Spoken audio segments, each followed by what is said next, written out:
El juez observa y espera el momento indicado para dar la salida.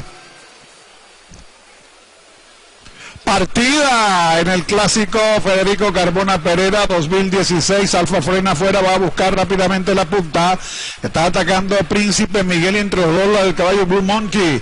Ya Blue Monkey se viene con Príncipe Miguel a pelear por el primer lugar. Quedó 2 cuerpos en el tercero Alfa Fren y a unos 8 en el cuarto está el ejemplar Chenoma.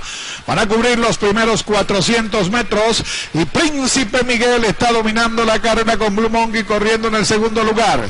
Mientras tanto, a unos 5 cuerpos en el tercero está Alfa Fren, bastante lejos en el último lugar corre Chenoma, a unos 10 cuerpos de la punta. Príncipe Miguel sigue dominando con Blue Monkey persiguiendo un cuerpo en el segundo, ahora se coloca 3/4 de cuerpo con 4 cuerpos detrás de estos. Está avanzando el caballo Alfa Fren y sigue Chenoma bastante lejos en el último lugar. Príncipe Miguel está dominando la carrera, van a 146-1 acercándose a la última curva. Príncipe Miguel está duro en la punta. Ahora Blue Monkey trata de acercarse por la parte exterior. Príncipe Miguel domina. Blue Monkey ahora busca adentro, pero Príncipe Miguel está duro en la punta. Viene mejorando ahora por dentro Alfa Fren para el tercero. Príncipe Miguel adelante en el clásico Federico Carmona Pereira y le pone nombre con Rigo Sarmiento.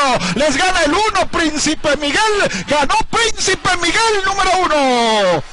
A 3 cuerpos en el segundo llegó el caballo Blue Monkey, tercero Alfa Fren, último Chenoma.